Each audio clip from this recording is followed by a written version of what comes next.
Remember to hit that subscribe button.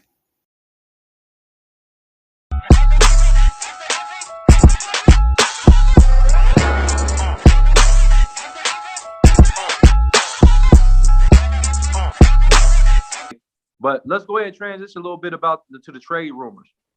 We got some trade rumors out there for most of the teams that are competing for a championship that might need that one piece. Gerard, I'm gonna go to you first. We got a couple of guys on this trade rumor list, and I'm gonna tell you the first one on this list. His name is Jeremy Grant with the Detroit Pistons. Where do you see him fitting at the most? He gonna stay in Detroit. Jeremy Grant just got a huge contract, man, and a lot of these teams that's on the cusp of, potentially winning a championship. The only team that I really can see him maybe going to, but I don't know if they got the pieces, would probably be Portland. They will be the only team that can really, really, really use Jeremy Grant and maybe take on that contract. But other than that, he just signed a big contract to go to Detroit. So I don't know why, Detroit will be trying to get rid of him already. Jason? Yeah, I agree with I think Jeremy Grant is he was a solid player. I mean, in the playoffs last year, he was one of the guys who really if I'm a Western Conference team and I need somebody to guard Kawhi Leonard, that's one of the guys I'll go get because he gave Kawhi a little trouble in the bubble. But I can't see them moving him. Like you said, the contract's probably he's just signed it. And I don't see them moving him for anything unless they get some kind of draft capital. And I don't see nobody getting Detroit any draft capital. Ideally, I think the best team, a good team fit for him would be Boston. That way they can have three wings that can actually defend and be interchangeable when one has to sit down. So you can play him with Tatum and Brown and play him at the power forward. You can play him at the small forward and play Tatum at the power forward. And I think that would help Boston actually a lot and giving them three defenders who can definitely compete. That would give them something that can compete with Brooklyn. Okay. I think if they do move him, I can see him going to the Utah Jazz. I think he would be an added addition to the Utah Jazz, giving them another score. He's averaging 23 points a game. He would be a good fit in Utah. Next person on the list is Aaron Gordon. Jason, where do you think Aaron Gordon will fit? Aaron Gordon, I have been a big proponent of Aaron Gordon getting free, and I think he would be ideal with Golden State.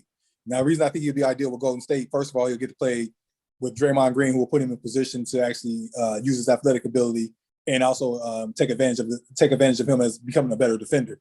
Then he will get the spacing that he needs to actually operate with Steph Curry. But again, that's another guy who has a contract that's kind of hard to move. And if I'm really trying to deal for somebody in Orlando, I'm looking at Vucevic more than I am looking at Aaron Gordon. Okay, Gerard. Aaron again, Portland. The Aaron Gordons and the Jeremy Grants, those wings, they more suited towards Portland. I think that's what Portland is really missing. Carmelo is what he is. He's an older player that's coming off the bench and producing, but you still got to get somebody younger who can produce in the starting lineup and give you a lot more than what they're getting right now. Also, Portland needs a big man, so I really can't see them going after, a wing right now. I would see them more going after a big man, but who's available? Who besides Andre Drummond? Who's available? I would say outside of Vucevic, I think you have to give up a lot to get Vucevic because, like you say, he's a four-time All-Star now, and I think he will help a lot of teams. But it's just the contract and just the capital that the Magic are required to actually take them off their hands is a lot. So it's a hefty price to pay. Well, I would say if Aaron Gordon becomes available, I can see him going to the Phoenix Suns. I think the Phoenix Suns, he would be ideal running out there. They're having an outstanding year. I think that gives Chris Paul another option on the pick and roll, and that'll help Devin Booker on the perimeter. And he can get on the floor. He can run the floor. And he can also control he can run the point if he need be, if he get the rebound and start the fast break. Now let's get into some big names. Bradley Beal. Jason, where do you think Bradley Beal would land? I mentioned this yesterday. I think Denver should be doing all they can to actually get him. I don't actually see Bradley Beal being moved because I think, it's hard to gauge the interest and to gauge a proper return for Bradley Beal. And I think all the contenders out there, they really don't have enough to actually secure Bradley Beal because it's like the Lakers are out of picks. It'd be ideal to go to them, but they don't have any picks to move. The same thing with Brooklyn; they're out of picks, and if he could wind up in Philadelphia, I don't think they'll make that trade. But it's like they would have to probably get Ben Simmons back to actually make that trade, and him and Russell Westbrook does not work at all. So I just don't see Bradley Beal being moved at all. Gerard? I don't really see Bradley Beal being moved, but the only team that I can see taking on Bradley Beal, having the assets to even acquire Bradley Beal and having the cap space is the New York Knicks. That's one of our number one problems is scoring. And Bradley Beal will be a really good addition to the New York Knicks, but you got to think about what the Knicks would have to give up to get Bradley Beal. And I think they got enough young pieces to trade for him, like Frank Ntilikina, might even have to throw a RJ Barrett in there. And we have draft picks. We got future draft picks to give up. So the Knicks is probably the front runner to get Bradley Beal if that trade makes sense to the New York Knicks. And I really think it does, because if you look at how the New York Knicks is set up right now, point guard wise, we pretty decent.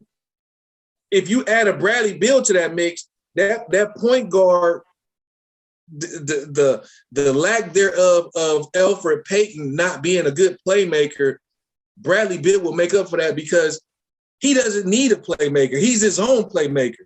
And if you take away RJ Barrett, Frank Ntilikina, and maybe like Alec Burks or somebody like that, and maybe a couple draft picks, you're not really losing nothing. If you're New York, you actually gaining, because that's the number one problem in closing out games is having a bona fide score to close those games. And Tibbs is not he's not really into the building process, even though he's doing it. He still wants to win right now.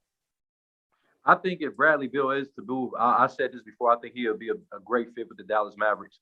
I think they have enough assets to bring him down there. I think they got enough to give up to get him, and I think he'll definitely help out Luka Doncic. So I got one more. LaMarcus Aldridge. San Antonio said they're going to part ways with him. There's a mutual agreement. Gerard, where do you think LaMarcus Aldridge will land at in this coming weeks? I think LeBron would try to go get him. He's having problems with Anthony Davis being, healthy. LaMarcus Aldridge can do. I'm not going to say he can do some of the things that Anthony Davis can do, but as far as the way they play with Anthony Davis shoots a lot of mid-range and outside shots. LaMarcus Aldridge can do that. Defensively, I don't think he feels that. I don't think he feels those shoes defensively, but I know they're having problems with Marc Gasol, and that might be a good swap to swap Marc Gasol for LaMarcus Aldridge if the Lakers are interested in making that trade. Jason? With LaMarcus Aldridge, I could see Phoenix making a deal for LaMarcus Aldridge, and the reason I say that is because Chris Paul hates DeAndre Ayton. If you watch him play, he's constantly chewing him out. He's constantly telling him who he has to be. And I think if you bring in a veteran player who kind of can pick and pop with Chris Paul, it will open up the Suns' offense even more. And if you give Devin Booker more room to operate in that offense, the guy can average 30, 35 points a game because he doesn't have somebody like Ayton clogging the middle because Marcus Aldridge is pulling people out from the basket. I don't see them moving Ayton, but I just know that there's some tension between him and Chris Paul, and I think you bring in a guy like LaMarcus Aldridge, and it will help offset, help kind of balance their offense a little bit more, and allow Devin Booker to actually cook a little bit more. And I think that would be an ideal landing spot for him. I think if he is going to move, and I think that he's going to land with the Los Angeles Clippers. The Clippers can use some front court help. LaMarcus Aldridge, not really that fleet of foot anymore. He's going to be never really that great of a defender from the jump. So I think if you put him on the team and he can give you 13, 14 points a game, 6, 7 rebounds, I think that'll help Kawhi Leonard and Paul George out, giving them a third option in the playoffs. So I can see him going to the Los Angeles Clippers. Now, we got a couple other names that we're going to comment on, but these are the other guys that's in the rumor mill. Andre Drummond, Victor Oladipo, PJ Tucker, and Kyle Lowry. Those are a couple other guys that could be on the market and potentially could be changing team in the next coming weeks before the trade deadline. If I'm the Clippers, I'm trying to get Kyle Lowry because I think that's the missing piece that they actually need is a point guard in the fourth quarter who can get them shots and also can defend. They got Patrick Beverly, but Kyle Lowry is an upgrade from Patrick Beverly, and I think that's a missing piece that could possibly push them. I'm not gonna say push them over the hump, but makes them a lot more competitive than them going as status quo. Because I felt like in the fourth quarter they just bogged down. And it's too much pressure on George and Leonard to create. Neither one of them are really creators.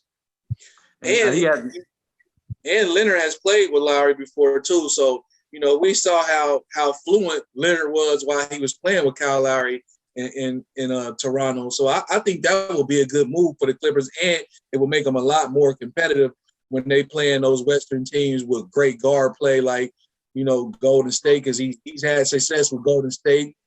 He's had success against a few teams in the West and they point guards. Well, that's the rumors, and we'll see by next week who got moved. But those are the ones that potentially are the top few players in the league that will be moved.